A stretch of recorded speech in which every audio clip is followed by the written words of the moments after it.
আমার পরিবারে আমরা 4 জন সদস্য। তো 4 জন সদস্যের মধ্যে আমি একটু বেশি শাকসবজি পছন্দ করি।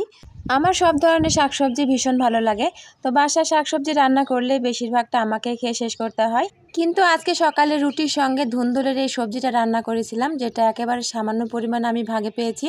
বাকিটা পুরাই আমার 2 মেয়ে আর আমার বড়মশাই খেয়ে নিয়েছিল। এতটাই মজা হয়েছে। তো ধুন্দলের এই রান্নাটা করার জন্য এখানে আমি কয়েকটা ধুন্দল ছিলে নিয়ে ছোটো ছোটো টুকরা করে কেটে নিয়েছি। তো কচি বা জালি যদি ধুন্দল হয় তাহলে না ছিললেও কিন্তু বেশ ভালো লাগে। এখন কেটে নেওয়া ধুন্দলগুলো পরিষ্কার করে ধুয়ে আমি একটা কড়াই দিয়ে দিয়েছি। আর দিয়ে দিয়েছি সাথে বেশ কিছুটা কাঁঠালের বিচি। তো কাঁঠালের বিচিগুলো আমি খোসাটা ছিলে 4 ভাগ করে ছোট ছোট করে কেটে দিয়েছি। আর এখানে দিয়ে দিয়েছি মাঝারি সাইজের একটা ছোট আলু।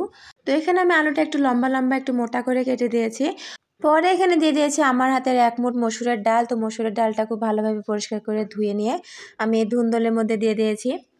এখন ঘরে থাকা সাধারণ মশলাগুলো এখানে দিয়ে দেবো। তো এখানে আমি দিয়ে দিয়েছি পরিমাণ মতো হলুদের গুঁড়া, আমি এখানে হাফ চামচের মতো মরিচের গুঁড়া দিয়ে দিয়েছি, আর দিয়ে দিয়েছি অল্প একটু ধনিয়া গুঁড়া, স্বাদ মতো লবণ, আর অল্প একটু আদা রসুন জিরা বাটা দিয়ে দিয়েছি।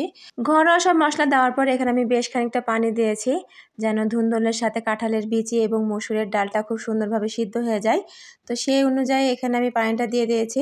এখন পানির সঙ্গে সমস্ত মশলা খুব ভালোভাবে মিশিয়ে নেব। তো সব কিছু ধুন্দলের সাথে মেশানোর পরে এখন একটা ঢাকনা দিয়ে ঢেকে কিছুক্ষণ আমি সিদ্ধ করে নেব। তো এই ধরনের সবজি যখন আমি রান্না করি তখন আমার বড় ভাবির কথা ভীষণ মনে পড়ে। আমার বড় ভাবি এই ধরনের সবজিগুলো খুব ভালোভাবে রান্না করতে পারে। আমার ভীষণ ভালো লাগে তার হাতের রান্না।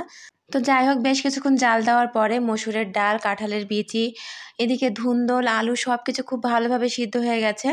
এখন আমি একটা চামচের সাহায্যে কাঁঠালের বিচি আর আলুটা ভেঙে ভেঙে দেব, যেন ধুন্দলের গায়ে একবারে মাখা মাখা হয়ে যায়। তো কাঁঠালের বিচি আর আলুটা একটু ভাঙা ভাঙার পরে যে ধুন্দলের গায়ে এক সুন্দরভাবে মাখা মাখা হয়ে গেছে। তো এই পর্যায়ে এখন ধুন্দলের এই রান্নাটা বাগার দিয়ে দেবো। তো বাগার দেওয়ার জন্য চুলা একটা কড়াই বসিয়ে খানিকটা তেল দিয়ে দিয়েছি, আর তেলে দিয়ে দিয়েছি খানিকটা পেঁয়াজ কুচি, অল্প একটু রসুন কুচি, আর কয়েকটা শুকনা মরিচ আমি এখানে কুচি করে দিয়েছি। এখন পেঁয়াজ রসুনটা হালকা ব্রাউন কালার করে ভেজে নেব। তো পেঁয়াজ রসুন হালকা ব্রাউন কালার চলে আসলে এখানে আমি সিদ্ধ করে রাখা সেই ধুন্দল দিয়ে দেব। তো পেঁয়াজ রসুনটা খুব একটা বেশি ভাজা যাবে না, হালকা যখন কালার চলে আসবে তখনই কিন্তু এই সিদ্ধ করে আমি ধুন্দলটা দিয়ে দেব। পেঁয়াজ রসুনে খুব কড়া করে ভাজলে কিন্তু একদমই খেতে ভালো হবে না, মানে অন্যরকম একটা স্বাদ হয়ে যাবে। তো হালকা যখন কালার চলে আসছে পেঁয়াজ আর রসুনে, তখন আমি এখানে সিদ্ধ করা ধুন্দল দিয়ে দিয়েছি, আর বাগারের সঙ্গে ধুন্দলের রান্নাটা খুব ভালোভাবে মিশিয়ে নিয়েছি। তো ধুন্দলে বাগার দেওয়ার পরে আমি 1-2 মিনিটের মতো আরেকটু জাল দিয়ে নিয়েছি, পরে নামিয়ে নিয়েছি ধুন্দলের রান্না। তো সকালবেলা তো আমি রুটির সঙ্গে আমার বড়মাসাকে খেতে দিয়েছিলাম ধুন্দলের এই রান্নাটা। সে তো ভীষণ মজা করে খেয়েছে, আর আমার ছোট মেয়ে তো খাচ্ছে আর বলছে যে সেই মজা হয়েছে।